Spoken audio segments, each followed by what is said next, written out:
Honest ആയിട്ടും എൻ്റെ മനസ്സിൽ തട്ടി എഴുതിയ ഒരു സാധനം ഇത്രയും നെഗറ്റീവായിട്ട് അതിനെ വ്യാഖ്യാനിച്ചപ്പം എനിക്ക് ഭയങ്കര വിഷമായി. ഞാൻ ഓക്കെ ഞാൻ വിചാരിച്ചു ഇതിനൊക്കെ നമ്മൾ ചോദ്യം ചെയ്യാൻ ഇതിനു വേണ്ടി നമ്മൾ പറയുവാണെന്നുണ്ടെങ്കിൽ അതുകൊണ്ട് ഞാൻ വേറെ സംഭവം കാണിച്ചു. ഇതോ ഒരു ചേട്ടൻ നിൽക്കുന്നുണ്ടോ, ആ ചേട്ടൻ കൊടുത്തിരിക്കുന്ന എന്തോ കാവ്യ, ഇതോ അപ്പുറം നിൽക്കുന്ന ചേട്ടൻ കൊടുത്തേക്കും മുണ്ടെന്തുവാ കാവ്യ. നോക്ക്, അവർ രണ്ടുപേരും BJP പ്രവർത്തകരല്ല. അതോ എൻ്റെ മേളിൽ ഇതുകൊണ്ട് പണിയാൻ വന്നവരോ, അതോ അവിടെ വീട് പണിയുന്നുണ്ടോ, അതിന്റെ മേളിൽ പണി ചെയ്തോണ്ടിരിക്കുന്ന ചേട്ടന്മാരാ. മനസ്സിലായ? അവർ പണിയാൻ വന്നവരല്ല. നിനക്കൊക്കെ ഈ കാവ്യ കാണുമ്പോ എന്തോ എനിക്ക് റിയാക്ട് ചെയ്യേണ്ട വിട്ടുകളാ എന്ന് വിചാരിച്ചു. I love saffron and I love it most in the Indian flag എന്ന് പറഞ്ഞു. ഇത് എഴുതി ഞാൻ ഡിലീറ്റ് ചെയ്തു. എടാ, ഇഷ്ടപ്പെട്ട നിറം കാവ്യാണെന്നും പ്രൊട്ടസ്റ്റിനെ തുടർന്ന് തന്റെ അഭിപ്രായം എന്താണെന്ന് ഇൻസ്റ്റാഗ്രാം വഴി രേഖപ്പെടുത്തിയപ്പോഴത്തേക്കിന് അതിനൊരു എക്സ്പ്ലനേഷൻ, അതിന് ജനങ്ങൾക്കിടയിലേക്ക് ക്ലാരിഫൈ ചെയ്ത് കൊടുക്കേണ്ട ഒരു അവസ്ഥ, അത് എന്തുകൊണ്ടാണ് വരുന്നതെന്ന് എനിക്ക് മനസ്സിലാവുന്നില്ല. അവരവരുടെ അഭിപ്രായം തുറന്നു കാണിക്കുന്നു, അവർ അഭിപ്രായം എന്താണെന്ന് രേഖപ്പെടുത്തുന്നു. അതിന് വേണ്ടി വേറൊരു എക്സ്പ്ലനേഷൻ കൊടുക്കേണ്ട ഒരു സിറ്റുവേഷൻ ഉണ്ടായിരിക്കുന്നു. മേ ബി അവരുടെ ഇൻസ്റ്റാഗ്രാം ഫോളോവേഴ്സ് കുറഞ്ഞതുകൊണ്ടായിരിക്കാം. 5.7 മില്യൺ കിടന്നതിനകത്തുനിന്ന് ഒറ്റയടിക്ക് 5.3 വന്നു.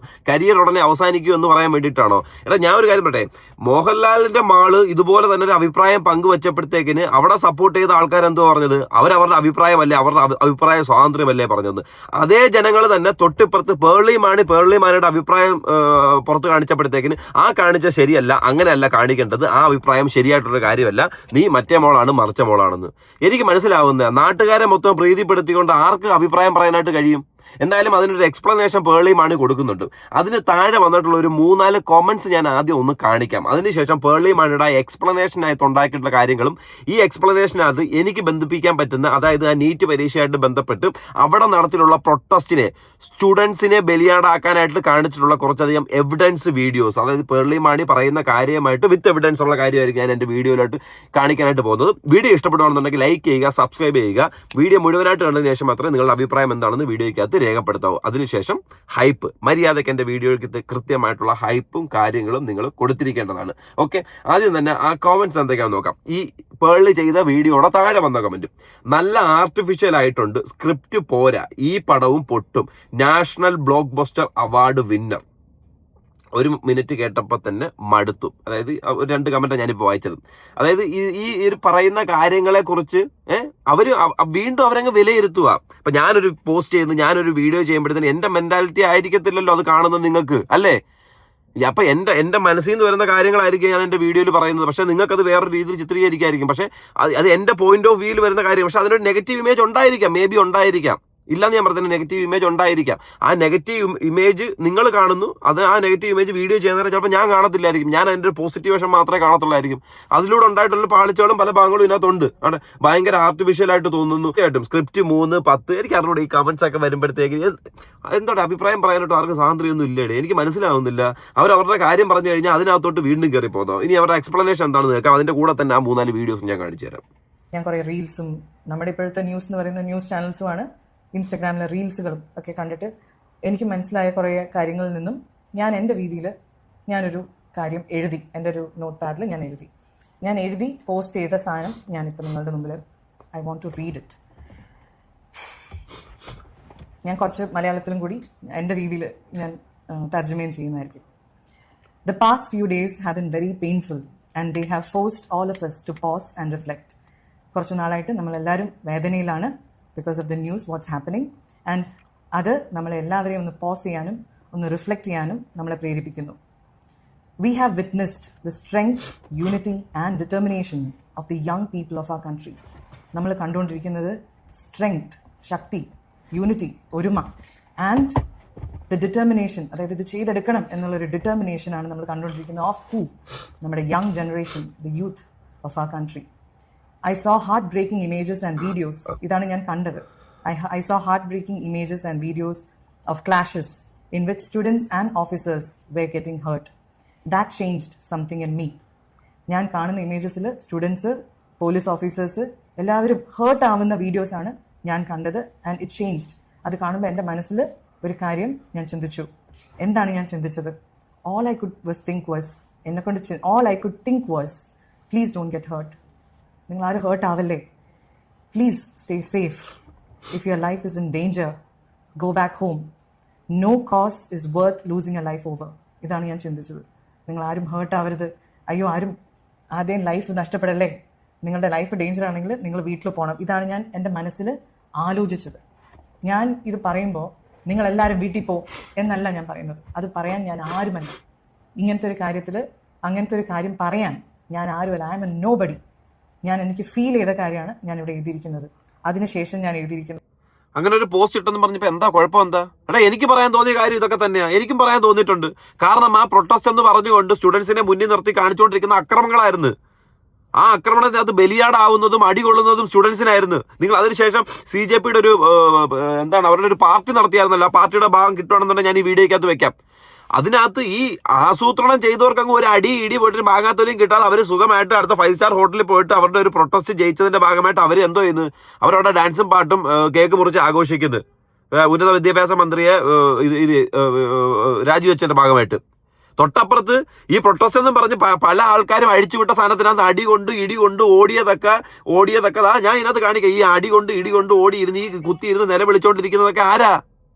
പാവപ്പെട്ട പിള്ളേരാ. ഇതിന്റെ പേരിൽ അവിടെ പോയി ഫേമസ് ആവാം, അവിടെ പോയി ഒരു വീഡിയോ ഇടാം, അവിടെ പോയി 2 പറയാം, അവിടെ പോയി നരേന്ദ്രമോദിയെ 2 പറയാം, BJPയെ 2 പറയാം, എന്തെങ്കിലും ഒന്ന് എക്സ്പ്രസ് ചെയ്യാം എന്നൊക്കെ കാണിച്ച് അങ്ങോട്ട് ചെന്ന് കയറി കൊടുക്കുമ്പോഴത്തേന് ഇതുപോലെ പട്ടി മോങ്ങുന്നണക്കിരുന്ന് മോങ്ങുന്നത് പിള്ളേരാ. ഈ പിള്ളേരെ അടി കൊള്ളുമ്പോഴത്തേനും അവരെ വീട്ടിൽ തന്തയും തള്ളയ്ക്കും വിഷമം വരത്തില്ലേ? അത്രേ ഉള്ളു. ആ ഒരു കാര്യം എനിക്ക് തോന്നിയൊരു കാര്യമാണ്. കുട്ടികളെ മുന്നിൽ നിർത്തി കാണിച്ചുകൊണ്ടിരിക്കുന്നത് വെറും തന്തയില്ലായ്മ പരിപാടികളാണ് ഇവരെന്നുള്ളത്. അതിന്റെ വ്യക്തമായ എക്സാമ്പിളെ കാണിച്ചുതരാം. ഇത് ഏത് സ്റ്റുഡൻസ് കാണിക്കുന്ന പരിപാടികൾ? അതാ ഇങ്ങനെ ഈ ഒരു വണ്ടി, അതായത് പോലീസിന്റെ ഒരു വണ്ടി എടുത്തു വെച്ച്, അല്ലെങ്കിൽ ഇതിപ്പോ ഒരെണ്ണമാണ്. നിങ്ങൾ ഈ വീഡിയോ കണ്ടു കഴിഞ്ഞാൽ അറിയാം, ഇഷ്ടം പോലെ കാര്യങ്ങളുണ്ട്. ഇതുമായിട്ട് ഫോളോ ചെയ്യുന്നവർക്കറിയാം. ഇതൊക്കെ ഏത് സ്റ്റുഡൻസ് കാണിക്കുന്നവരാ? ഈ വിദ്യാഭ്യാസം എന്ന് പറയുന്ന സാധനം ഇതാണോ? നീറ്റ് പരീക്ഷയായിട്ട് ബന്ധപ്പെട്ട് ഇങ്ങനെ കാണിക്കേണ്ടതാണോ? ഇത് ഏതെങ്കിലും ഒരു പാർട്ടിയുടെ വകയാണോ? അത്യാവശ്യം ലോജിക്ക് വേണ്ടേ? ഇതൊക്കെ ഏതെങ്കിലും ഒരു രാഷ്ട്രീയ കക്ഷിയുടെ വകയായിട്ടുള്ള സാധനങ്ങളാണോ? ഇതെല്ലാം നമ്മുടെ നാട്ടിലല്ലേ, നമുക്ക് വേണ്ടിയിട്ടുള്ള സാധനങ്ങളല്ലേ? ഈ അടിച്ചു പൊട്ടിച്ചോണ്ടിരിക്കുന്ന ക്യാമറ, CC ക്യാമറ ഉൾപ്പെടെയുള്ള സാധനങ്ങൾ, ഇതൊക്കെ എന്ത് വയന്മാർ കാണിക്കുന്നത്? ഇതൊക്കെ സ്റ്റുഡൻസ് ചെയ്യുന്നതാണോ? പക്ഷെ ഇതിന്റെ പേരിൽ അടികൊള്ളുന്ന ആരാ? സ്റ്റുഡൻസ് അടികൊള്ളുന്നത്. ഇത് ഓരോരുത്തരുടെയും രാഷ്ട്രീയ വൽക്കരണത്തിന്റെ മതവൽക്കരണത്തിന്റെ ഭാഗമായിട്ട് പെട്ടെന്ന് കിട്ടിയ ഒരു അവസരത്തെ എങ്ങനെയെങ്കിലും യൂസ് ചെയ്ത് എന്തെങ്കിലുമൊക്കെ കുറെ ആക്രമണങ്ങളും കാര്യങ്ങളും അഴിച്ചുവിട്ടു പാകിസ്ഥാനിലും ശ്രീലങ്കയിലും നേപ്പാളിലും ഒക്കെ നടന്നതുപോലെ ഒരു കലാപം ഇവിടെ സൃഷ്ടിച്ച് എങ്ങനെയെങ്കിലും ആ ഒരു ഗവൺമെന്റിന് കഴിഞ്ഞ 10 കൊല്ലത്തിന് മേളിലായിട്ട് ഭരിച്ചുകൊണ്ടിരിക്കുമല്ലേ, കിട്ടിയ ഒരു അവസരം എങ്ങനെയെങ്കിലും മുതലെടുത്ത് ഈ കേരളത്തിൽ നിന്ന് മറ്റേ ആസിഫ് പറഞ്ഞ പോലെ പാർലമെന്റ് അടിച്ചു ചേർക്കുന്ന രീതിയിൽ ഒരു പരിപാടി ആസൂത്രണം ചെയ്തു. ആ ചെയ്തതിന്റെ ഭാഗമായിട്ടുണ്ടായ ആഫ്റ്റർ എഫക്റ്റുകളാണ്. അപ്പോഴത്തേക്കിന് അതിനകത്ത് നിങ്ങളുടെ വീട്ടിലുള്ള പിള്ളേരുണ്ടെന്നുണ്ടെങ്കിൽ അവന്മാരെ എടുത്ത് മാറ്റണ്ടേ? അവന്മാരെ എടുത്ത് മാറ്റേണ്ട ഒരു ഉത്തരവാദിത്തം നമുക്കില്ലേ? ഈ കാണിക്കുന്ന പരിപാടികൾ നോക്കേ, അവിടുന്ന് ഈ GP എന്നൊക്കെ ഈ സാധനങ്ങളൊക്കെ അഴിച്ചുകൊണ്ട് വന്ന് ഇതൊന്നും ഞാനായിട്ട് ക്രിയേറ്റ് ചെയ്തെടുത്തിയൊന്നുമല്ല. നിങ്ങളുടെ റീൽസ് ഫീഡിൽ നിങ്ങൾ അതിന്റെ പോസിറ്റീവും നെഗറ്റീവും ചെകഞ്ഞു കഴിഞ്ഞാൽ കിട്ടും. ആ ഒരു പ്രൊട്ടസ്റ്റിന്റെ പോസിറ്റീവായിട്ടുള്ള ഘടകം എന്തായിരുന്നു?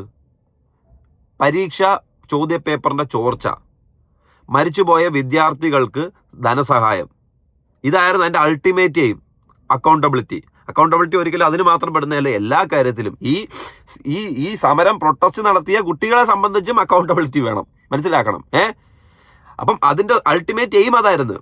പക്ഷേ ആ എയിമിൽ പോയ ആരെ ഞാൻ ഒന്നും പറയുന്നില്ല, അത് അവർ വ്യക്തമായിട്ട് തീർത്തു. പക്ഷെ ഇതിനകത്തൂടെ നിന്ന് കുറെ ചിഹ്ന ഭിന്നമാക്കാനായിട്ട് ശ്രമിച്ചത് അതാണ്ട്. ഇത് നിങ്ങൾ നോക്ക്, ഇതൊരു IPS അല്ലെങ്കിൽ പോലീസ്, അതായത് പഠിച്ച് നമ്മുടെ ഒരു സേനയിൽ നിൽക്കുന്ന ഉദ്യോഗസ്ഥരാണ്, നമ്മൾ ബഹുമാനിക്കുന്ന ഉദ്യോഗസ്ഥരാണ്. അവരുടെ മുന്നിൽ പോയിട്ട് ജെൻസി കിഡെന്ന് പറഞ്ഞ് കാണിക്കുന്ന മിഡിൽ ഫിംഗറാ നിങ്ങൾ കാണുന്നില്ലേ? അപ്പൊ ഇതൊന്നും കണ്ടു കഴിഞ്ഞാൽ നമുക്കൊന്നും തോന്നത്തില്ലേടാ?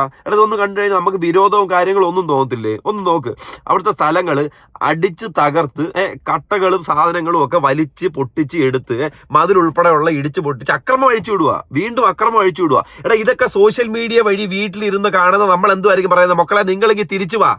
നിങ്ങൾ എന്തിനാ അവിടെ പോകുന്നത്? ഈ അക്രമത്തിന്റെ ഇടയിൽ പോയി നിങ്ങളെ ലൈഫ് ഇല്ലാതാക്കാതെ, ജീവിതം ഇല്ലാതാക്കാതെ. അവിടെ നടക്കുന്നത് മറ്റേ വിദ്യാഭ്യാസത്തിന് വേണ്ടിയുള്ള പരിപാടിയല്ല. അവിടെ നടന്നുകൊണ്ടിരുന്നത് ഒരു പാർട്ടിയെ താഴെ ഇറക്കാൻ വേണ്ടിയായിരുന്നു. നിങ്ങൾക്ക് നോക്കാം, അവസാന നിമിഷങ്ങളിലേക്ക് എത്തിയപ്പോഴത്തേന് ഈ സാധനമൊക്കെ മാറി ഡയറക്റ്റ്ലി അങ്ങോട്ട് ഹിറ്റ് ചെയ്ത് നരേന്ദ്രമോദിയിലേക്ക് ഹിറ്റ് ചെയ്ത് അദ്ദേഹത്തിനെ താഴെ ഇറക്കുക എന്ന് പറഞ്ഞുകൊണ്ടായിരുന്നു ഈ പരിപാടി പിന്നെ ആസൂത്രണം ചെയ്തുകൊണ്ടിരുന്നവര്. അവരുടെ അൾട്ടിമേറ്റ് എയിമേ വേറെയായിരുന്നു. ഇതിനകത്ത് അറിഞ്ഞോ അറിയാതെയോ ബലിയാടായിക്കൊണ്ടിരിക്കുന്ന ആരായിരുന്നു? സ്റ്റുഡൻസ് ആയിരുന്നു. ഈ പ്രൊട്ടസ്റ്റിന് പോയ നീറ്റ് സ്റ്റുഡൻസ് അതിനകത്ത് 10% പോലും ഉണ്ടാവുമെന്ന് എനിക്ക് തോന്നുന്നില്ലായിരുന്നു, സത്യമായിട്ടും. അങ്ങനെ സ്റ്റുഡൻസ് ഉണ്ടെങ്കിൽ, അത് വ്യക്തമായ സ്റ്റുഡൻസ് ആണെന്നുണ്ടെങ്കിൽ അവരൊരിക്കലും, അതായത് അവരുടെ ആവശ്യങ്ങൾ അംഗീകരിക്കാൻ വേണ്ടിയിട്ടുള്ള സ്റ്റുഡൻസ് ആയിരുന്നുണ്ടെങ്കിൽ അവരൊന്നും ഇതുപോലുള്ള തെമ്മാടിത്തരത്തിന് കൂട്ടു നിൽക്കത്തില്ല, ഇതുപോലുള്ള തെമ്മാടിത്തരങ്ങൾ കാണിക്കത്തില്ല. അതിന് വേണ്ട ഉത്തമ ഉദാഹരണം എന്താണെന്നറിയോ? അതാ ഇവിടെ തിരുവനന്തപുരത്ത് PSCയുടെ ഇരിപ്പുണ്ട്, അതും സ്റ്റുഡൻസ് ആയിരുന്നു, ജോലിക്ക് വേണ്ടി ഇരിപ്പുണ്ട് അല്ലേ? ഒന്നാലോചിച്ച് നോക്കെ. അതാ സ്റ്റുഡൻസ് ഒരിക്കലും അങ്ങനെ സമരം ചെയ്യത്തില്ല. സ്റ്റുഡൻസ് ഒരിക്കലും അങ്ങനെ ഒരു സമരം ചെയ്യത്തില്ല. എന്തെങ്കിലും ഒരു താല്പര്യത്തിന് വേണ്ടി നിൽക്കുന്നവർ മാത്രമേ അതുപോലുള്ള സമരങ്ങളും കാര്യങ്ങളും നമുക്ക് മുന്നിലേക്ക് അഴിച്ചു വിടത്തുള്ളൂ. അത് ഇനിയെങ്കിലും നമ്മൾ മനസ്സിലാക്കി പെരുമാറിയ അത്രേ ഉള്ളൂ. ഇനി അടുത്ത പേർലി പറയുന്ന ബാക്കി കാര്യം, പേർലി പറഞ്ഞ ഈ ഒരു പോയിന്റിനോട് ഇതുപോലുള്ള വീഡിയോ കാണുമ്പോഴത്തേന് എനിക്ക് തോന്നിയിട്ടുള്ള കാര്യങ്ങളൊക്കെ തന്നെ. അതുകൊണ്ട് എനിക്ക് ഒറ്റയടിക്ക് പേർലി അടിച്ച് ആക്ഷേപിക്കാനായിട്ട് കഴിയത്തില്ല. അവരവരുടെ സ്റ്റേറ്റ്മെന്റ് പറഞ്ഞു. അങ്ങനെയാണെന്നുണ്ടെങ്കിൽ മോഹൻലാലിന്റെ മോള് വിസ്മയെ കുറിച്ച് നിങ്ങൾ എതിർക്കണം. അത്രേ ഉള്ളൂ. സ്റ്റേറ്റ്മെന്റ് പറഞ്ഞ രണ്ടുപേരും രണ്ട് അറ്റത്തുള്ള കാര്യങ്ങളാണ്. പക്ഷേ സ്റ്റേറ്റ്മെന്റ് പറഞ്ഞാൽ അവിടെ ഊന്നി നിൽക്കുകയാണെന്നുണ്ടെങ്കിൽ ഇവിടെ ഊന്നി നിൽക്കാനും നിൽക്കണം, അല്ലാതെങ്കിൽ നിൽക്കില്ല. ഈ സ്റ്റുഡൻറ് ഇസ് സമൺസ് ചൈൽഡ്.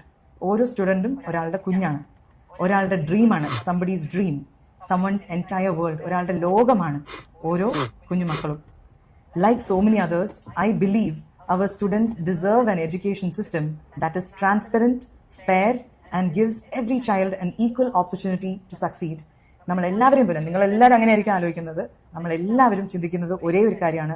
നമ്മുടെ കുട്ടികൾ ഡിസേർവ് ചെയ്യുന്നത് ഒരു educational system that is transparent and fair, എല്ലാവർക്കും ഒരേപോലെ ഫെയർ ആയിരിക്കുന്ന, and gives every child an equal opportunity to succeed. ജയിക്കാൻ ഒരു ഈക്വൽ ആയിട്ടുള്ള അവകാശം എല്ലാ കുഞ്ഞുങ്ങൾക്കും ഉണ്ട്.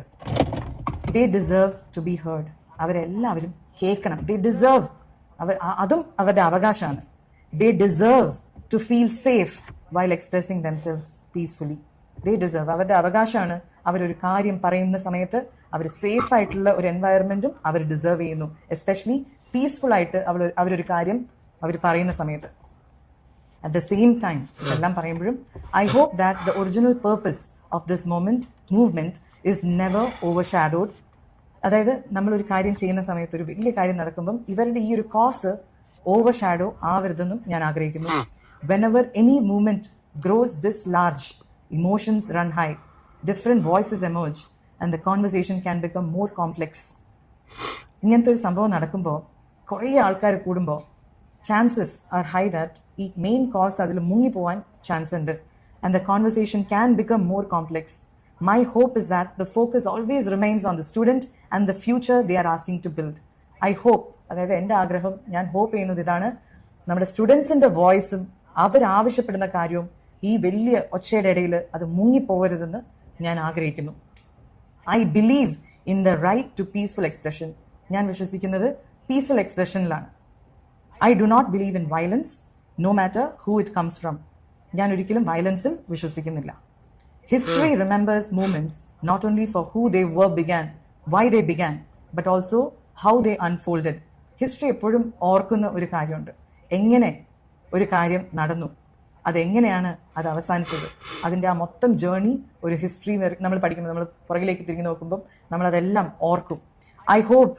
My hope is that when we look back years from now, we remember courage, compassion, meaningful change and a generation that help change shape a stronger India. So I hope ഇത് കുറേ വർഷങ്ങൾക്ക് ശേഷം ഈ ഒരു കാര്യം നമ്മൾ തിരിഞ്ഞു നോക്കുമ്പോൾ നമ്മൾ കാണേണ്ടത് ഒരു ജനറേഷനെയാണ്, ഒരു ജനതയാണ് ദാറ്റ് ഹെൽപ് കറേജോടെ, ധൈര്യത്തോടെ, കമ്പാഷൻ, സ്നേഹത്തോടെ, അറ്റ് ദ സെയിം ടൈം ഒരു മീനിങ് ഫുൾ ചേഞ്ചിന് വേണ്ടി പൊരുതിയ ഒരു ജനതയെ വേണം നമ്മൾ ഓർക്കാൻ. No pain, no fear, no division. അവിടെ വേദനയോ അല്ലെങ്കിൽ ഭയങ്കരമായ പേടിയോ ഒന്നിൻ്റെ ആവശ്യമില്ല. ഡിവിഷൻ, സെപ്പറേഷൻ്റെ ആവശ്യവും ഇല്ല. And finally, many of you wanted me to share my thoughts. കുറേ പേര് എന്നോട് എൻ്റെ ഒപ്പീനിയൻ എന്താണെന്ന് ചോദിച്ചുകൊണ്ടിരുന്നു. Some of you encourage me. കുറേ പേര് പറ എന്ന് പറഞ്ഞു. കുറേ പേര് എൻ്റെ അടുത്ത് ചോദിച്ചു എന്തുകൊണ്ട് ഞാൻ ഒറ്റയ്ക്കിരിക്കുന്നു, ഞാൻ മിണ്ടാണ്ടിരിക്കുന്നു എന്ന് ചോദിച്ചു. രണ്ട് കൂട്ടരെയും ഞാൻ മനസ്സിലാക്കുന്നു. I understand both. As someone whose words can reach many people, I believe I have a responsibility to speak with care, especially during times like these. ഇങ്ങനത്തെ ഒരു സമയം എന്ന് പറയുന്നത് വളരെ ടെൻസ് ആയിട്ടുള്ള സമയങ്ങളിൽ നമ്മൾ പറയുന്ന കാര്യങ്ങൾ നമ്മൾ റെസ്പോൺസിബിൾ ആയിട്ട് എനിക്ക് എന്നെ പോലത്തെ ഒരാൾക്ക് പറയാൻ പറ്റുള്ളൂ. Because that is something that I have to think. എടുത്തു ചാടി കുറേ കാര്യങ്ങൾ നമുക്ക് പറയാൻ പറ്റില്ല ഇങ്ങനത്തെ ഒരു സമയത്ത്. I don't expect every one two agree with me. നിങ്ങളെല്ലാവരും ഞാൻ പറയുന്ന കാര്യം ശരിയാണ് എന്ന് പറയാൻ ഞാൻ ഒട്ടും എക്സ്പെക്ട് ചെയ്യുന്നേ ഇല്ല. This is simply my personal opinion. ഇത് എൻ്റെ മാത്രം കാഴ്ചപ്പാടാണ്, എൻ്റെ മാത്രം ഒപ്പീനിയനാണ്. And I share it with honesty, respect and hope. Above everything else, I pray for peace. ഞാൻ പ്രാർത്ഥിക്കുന്നു, സമാധാനത്തിന് വേണ്ടി ഞാൻ പ്രാർത്ഥിക്കുന്നു. I pray for the safety of every student, every officer and every citizen. ഞാൻ പ്രാർത്ഥിക്കുന്നത് ഓരോ സ്റ്റുഡൻസിൻ്റെയും അവിടെയുള്ള ഓരോ ഓഫീസേഴ്സിൻ്റെയും ഓരോ ഇന്ത്യൻ പൗരൻ്റെയും സേഫ്റ്റിക്ക് വേണ്ടിയും ഞാൻ പ്രാർത്ഥിക്കുന്നു. ഐ എം നോട്ട് സെയിങ് നിങ്ങൾ ഇത് നിർത്തിയിട്ട് നിങ്ങൾ വീട്ടിൽ പോകണം ആ ഒരു മൂഡിൽ പറയാൻ ഫസ്റ്റ് ഓഫ് ഓൾ ഞാൻ ആരുമല്ല. I am nobody to say that. അത് പറയേണ്ട ആവശ്യം എനിക്കില്ല. ഞാൻ ഓണസ്റ്റ് ആയിട്ടും എൻ്റെ മനസ്സിൽ തട്ടി എഴുതിയ ഒരു സാധനം ഇത്രയും നെഗറ്റീവായിട്ട് അതിനെ വ്യാഖ്യാനിച്ചപ്പം എനിക്ക് ഭയങ്കര വിഷമമായി. ഞാൻ ഞാൻ വിചാരിച്ചു റിയാക്ട് ചെയ്യേണ്ട വിട്ടുകളാ എന്ന് വിചാരിച്ചു. പക്ഷെ ഈ സാധനം തന്നെ എൻ്റെ കമൻസിലും വരാൻ തുടങ്ങി. നീ അവരെ നോക്കി തുപ്പുവാണ്, ആ ഒരു ചീത്ത രീതിയിലൊക്കെ കമൻസ് ഒക്കെ വന്നു കഴിഞ്ഞാൽ ഞാൻ ഭയങ്കര ഹേർട്ടായി. രാത്രി ഒരു 11 മണിയൊക്കെ ആയപ്പോഴേക്കും എനിക്ക് പറ്റുന്നില്ല, എനിക്ക് ഇതിനോട് റിയാക്ട് ചെയ്യണം. ഞാനപ്പോൾ ആംഗ്രി ആയി, ദേഷ്യം വരാൻ തുടങ്ങി. ഞാനും ഒരു മനുഷ്യനാണ്. So I was hurt and I thought ഇതിൻ്റെ ഒരു ക്ലാരിഫിക്കേഷൻ എനിക്ക് ഇടണം എന്ന് പറഞ്ഞിട്ട് ഞാനൊരു സ്റ്റോറി എഴുതി. ആ സ്റ്റോറിയാണ് നിങ്ങളുടെ മുമ്പിൽ പിന്നെ വന്ന ഒരു സ്റ്റോറി. ഞാൻ ഡിലീറ്റ് ചെയ്യുകയും ചെയ്തു. എന്താ വെച്ചാൽ അതിലൊരു കാര്യം ഞാൻ എഴുതിയത് അതൊരു വലിയ തെറ്റായിരുന്നു ഞാൻ എഴുതിയത്. അതുകൊണ്ട് ഞാൻ ഒരു 15-20 കുറച്ച് നേരം കഴിഞ്ഞിട്ട് കുറച്ച് നിമിഷങ്ങൾക്ക് ശേഷം ഞാനത് ഡിലീറ്റും ചെയ്തു. എന്താ വെച്ചാൽ അത് തെറ്റാണെന്ന് എനിക്ക് മനസ്സിലായി. പക്ഷെ എനിക്കറിയാം എന്തായാലും സ്ക്രീൻഷോട്ട് പോകും. പക്ഷെ എനിക്ക് അതിനോട് യോജിപ്പ് എനിക്ക് തന്നെ ഇല്ലാത്തതുകൊണ്ട് ഞാനത് ഡിലീറ്റ് ചെയ്തു. അതിനകത്ത് ഞാൻ ഈ പോസ്റ്റ് ഇട്ട ആളെ ഒരു ഫെയിൽഡ് ഫിലിം മേക്കർ എന്ന് വിളിച്ചു. അത് വളരെ വലിയ തെറ്റാണ്. നമ്മൾ ആരെയും അങ്ങനെ വിളിക്കാൻ പാടില്ല ഒരു ഫെയിൽഡ് എന്നോ. നമ്മൾ ആരുമല്ല അങ്ങനെ ഒരാളെ വിളിക്കാൻ. അങ്ങനെയല്ല എൻ്റെ പേരൻസ് എന്നെ വളർത്തിയത്. അത് വളരെ വലിയൊരു തെറ്റായി. അദ്ദേഹത്തിനോട് ഞാൻ ഈ ഒരു അവസരത്തിൽ ഞാൻ മാപ്പ് ചോദിക്കുകയാണ് അങ്ങനെ വിളിച്ചതിന്. I am sorry. I didn't mean to say that and I am sorry if I hurt you by saying that. അതിനുശേഷം ഞാൻ അതിനകത്ത് എഴുതിയിരുന്നു, നേരത്തെ പോസ്റ്റിൻ്റെ കാര്യം ഞാൻ പറഞ്ഞല്ലോ, എന്നെക്കുറിച്ച് എഴുതിയ ആ പോസ്റ്റിൽ ലാസ്റ്റിൽ എഴുതിയിരുന്നു. എൻ്റെ പോസ്റ്റിൽ ഞാൻ ക്യാൻവയിലാണ് ഞാൻ ഉണ്ടാക്കിയത്. അങ്ങനത്തെ ഒരു ആപ്പുണ്ട്. എഴുതിയ കാര്യം ഞാൻ നോട്ട് പാഡിനകത്ത് ക്യാൻവയിൽ ഇൻസ്റ്റഗ്രാം പോസ്റ്റിൻ്റെ ഒരു റേഷ്യോന് വേണ്ടി ഒന്ന് അടിച്ചപ്പം കുറേ ഫോർമാറ്റിൽ അതിൽ ആദ്യം വന്നതിൽ ഞാനിത് പോസ്റ്റ് ചെയ്യുകയും വേറെ ഒന്നും ഞാൻ അത്രയും ഡീപ്പായിട്ട് ഞാൻ ചിന്തിക്കാണ്ടാണ് അത് ഞാൻ അങ്ങനെ പോസ്റ്റ് ചെയ്തു. ഞാൻ അതങ്ങനെ അപ്ലോഡ് ചെയ്തു. ഈ കളറിൽ ഒരു വ്യാഖ്യാനം അദ്ദേഹം എൻഡിൽ കൊടുത്തിരുന്നു. ഈ കളർ കണ്ടാൽ അറിയാം എന്താണ് ഏത് പാർട്ടീനെയാണ് കൂടെ നിൽക്കുന്നത് എന്നൊക്കെ പറഞ്ഞിട്ട് എന്നെ ഒരു പാർട്ടിയുടെ ഭാഗമാക്കി കാണിക്കുന്ന രീതിയിൽ എനിക്ക് ഒന്ന് ക്ലാരിഫൈ ചെയ്യണമെന്ന് വിചാരിച്ചിട്ടാണ് yes I love saffron and I love it most in the Indian flag എന്ന് പറഞ്ഞു. ഇത് എഴുതി ഞാൻ ഡിലീറ്റ് ചെയ്തു. പക്ഷേ ഡിലീറ്റ് ചെയ്തിട്ട് കാര്യമില്ല, എല്ലാവരും അപ്പോഴേക്ക് സ്ക്രീൻഷോട്ട് എടുത്തു. സത്യം പറഞ്ഞാൽ പേർളി മാണിയുടെ മനസ്സിൽ എന്തുവാണെന്നുള്ളത് കൃത്യമായിട്ട് അതിനകത്ത് വിവരിച്ചു, ചെയ്തു വെച്ചു. പക്ഷേ പ്രശ്നം എന്താണെന്നറിയോ, ആ കാവ്യയുടെ കളർ അതിനകത്തുണ്ടായിരുന്നു. നിങ്ങൾക്ക് ഇഷ്ടപ്പെട്ട കളർ കാവ്യാണ് നിങ്ങൾ പറയുകയും ചെയ്തു. പക്ഷെ ഇവിടെ ചുമപ്പോ അല്ലെങ്കിൽ പച്ചയോ മാക്ക് നീലയോ ഒക്കെ ഇഷ്ടപ്പെടുന്നതെന്ന് പറഞ്ഞാൽ അത്രേ ഉള്ളൂ. ചെറിയൊരു ഇതേ കാണത്തുള്ളൂ. പക്ഷെ നിങ്ങൾ കാവ്യ ഇഷ്ടപ്പെടണമെന്ന് പറഞ്ഞു കഴിഞ്ഞാൽ അതിനകത്ത് എന്തോ എനിക്ക് മനസ്സിലാവുന്നില്ല. ഇപ്പൊ ഹിന്ദുക്കളുടെ ആചാരപ്രകാരം കാവ്യ ഇഷ്ടപ്പെടുന്ന ഒരുപാട് ആൾക്കാരുണ്ട്. കാവ്യ കളർ അതിപ്പം ഒരു RSSന്റെ ഫ്ലാഗോ അല്ലെങ്കിൽ BJP ആയിട്ട് ബന്ധപ്പെട്ടൊന്നുമല്ല. ഈ പ്രൊട്ടസ്റ്റിന്റെ ഭാഗമായിട്ട് ഒരുപാട് ഹിന്ദു ദൈവങ്ങളെ അവിടെ കൊണ്ടുവന്ന് നിർത്തി അപമാനിക്കുന്നത് ഞാൻ കണ്ടു. റാം മന്ദിർ എന്ന് പറഞ്ഞ് കുറെ പറയുന്നത് ഞാൻ കണ്ടു. ഇതിനൊക്കെ നമ്മൾ ചോദ്യം ചെയ്യാൻ ഇതിനു വേണ്ടി നമ്മൾ പറയുവാണെന്നുണ്ടെങ്കിൽ അതുകൊണ്ട് ഞാൻ വേറെ സംഭവം കാണിച്ചിട്ട് ഇതോ ഒരു ചേട്ടൻ നിൽക്കുന്നുണ്ടോ, ആ ചേട്ടൻ കൊടുത്തിരിക്കുന്ന എന്തോ കാവ്യ, ഇതോ അപ്പുറം നിൽക്കുന്ന ചേട്ടൻ കൊടുത്തേക്കും മുണ്ടെന്തുവാ കാവ്യ. നോക്ക്, അവർ രണ്ടുപേരും BJP പ്രവർത്തകരല്ല. അതോ എൻ്റെ മേളിൽ ഇതുകൊണ്ട് പണിയാൻ വന്നവരോ, അതോ അവിടെ വീട് പണിയുന്നുണ്ടോ, അതിന്റെ മേളിൽ പണി ചെയ്തോണ്ടിരിക്കുന്ന ചേട്ടന്മാരാ. മനസ്സിലായ? അവർ പണിയാൻ വന്നവരല്ല. നിനക്കൊക്കെ ഈ കാവ്യ കാണുമ്പോൾ എന്തോന്ന് എനിക്ക് മനസ്സിലാവുന്നില്ല. എന്തോ അതിന് പ്രശ്നമൊന്നും. ഞങ്ങൾ അമ്പലത്തിൽ പോകുമ്പോഴും അല്ലെങ്കിൽ എല്ലാ കാര്യത്തിനും കാവ്യമുണ്ടൊക്കെ ഉപയോഗിക്കുന്നത് അത് രാഷ്ട്രീയ പ്രവർത്തനം കാര്യങ്ങളൊന്നും അല്ല. ഒന്ന് ആലോചിച്ച് നോക്കെ. നിങ്ങളൊക്കെ വീട്ടിൽ തന്നെ ആയിരിക്കില്ല കാവ്യമുണ്ടില്ലാത്ത തരങ്ങാണ്. അപ്പോൾ കാവ്യ എന്ന് കേട്ട വിഷയം ഇതൊക്കെ വിഷയം. ഈ കാവ്യയുടെ കളർ കണ്ട് വിഷയമാവുന്നതും അല്ലെങ്കിൽ അതുമായിട്ട് ബന്ധപ്പെട്ട് വേറെ എന്തെങ്കിലും കണ്ട് ഈ പോസ്റ്ററിന്റെ ബാക്കിൽ കാവ്യ ഉണ്ടെന്നും ഈ ഹിന്ദു ദൈവങ്ങളെ അവിടെ കൊണ്ടുവന്നിട്ട് അടച്ചാക്ഷേപിക്കുന്ന ചീത്ത വിളിക്കുന്നതൊക്കെ ഞാൻ കണ്ടതാണ്. ഇതൊക്കെ എടുത്ത് പറയാൻ നിൽക്കുമ്പോൾ നമ്മളെ ഒരു കോർണറിലോട്ട് അടിക്കാൻ നിൽക്കും, അത്രേ ഉള്ളൂ. പക്ഷെ പറയേണ്ട കാര്യം ഞാൻ പറയും. എനിക്ക് പറയാനുള്ള കാര്യം ഞാൻ എന്തായാലും 3-4 വീഡിയോ ആയിട്ട് ഇതിനകത്ത് പറയുന്നുണ്ട്. അത് വേറെ കാര്യം. ഇതിനകത്തും പറയുന്നുണ്ട്. ഇനി ഞാൻ പറയും. ഞാൻ ആ പേർളി മാണി പറഞ്ഞതിനോടൊന്നും എനിക്ക് വ്യക്തമായ വിയോജിപ്പൊന്നുമില്ല കേട്ടോ. സത്യമായിട്ട് വിയോജിപ്പൊന്നുമില്ല. യോജിക്കുന്നുണ്ട് തന്നെ. അതുകൊണ്ട് തന്നെ ഞാൻ ഇതിനായിട്ട് സപ്പോർട്ട് ചെയ്ത് വീഡിയോയും ചെയ്യുന്നത്. കാരണം അവരവരുടെ അഭിപ്രായം ആ പറഞ്ഞ കാര്യത്തിന് അത് കാര്യമുണ്ട്. ഞാൻ കുറേ വീഡിയോ ഒക്കെ കാണിച്ചു തന്നല്ലോ. ഇതുപോലുള്ള ഒരുപാട് കാര്യങ്ങൾ അവിടെ നടക്കുന്നുണ്ട്. സ്റ്റുഡൻസിന്റെ പേര് പറഞ്ഞുകൊണ്ട് തന്തയില്ലായ്മ കുറേ അടിച്ചു വിടുന്നുണ്ട്. അതിനൊക്കെ കാരണം നാട്ടുകാർ അടി മൊത്തം പിള്ളേരും കൂടെ കൊള്ളുന്നു. അപ്പോൾ എന്താണ് പിള്ളേർ നിങ്ങൾ എന്തിനാണ് ഇപ്പോൾ അടി കൊള്ളുന്നത്? അത്രേ ഉള്ളൂ. അത് വീട്ടിലിരിക്കുന്ന ഒരുപാട് തന്തമാർക്കും തള്ളമാർക്കും തോന്നുന്ന ഒരു കാര്യമൊക്കെ തന്നെ. അത് രാഷ്ട്രീയവൽക്കരിച്ച് നിൽക്കുന്ന കാണാൻ ശ്രമിക്കുന്നവർക്ക് മാത്രമേ ഉള്ളത് കുത്തലും ചോണ്ടലുമായിട്ടൊക്കെ തോന്നുന്നത്. എനിക്ക് അതുകൊണ്ട് അങ്ങനെ തോന്നുന്നത് എടുക്കുന്നതൊന്നുമില്ല. അതുകൊണ്ട് തന്നെ ഈ വീഡിയോ ഞാൻ ഇങ്ങനെ എടുത്തത്. ഓക്കെ, അപ്പം ശരി എന്നാൽ.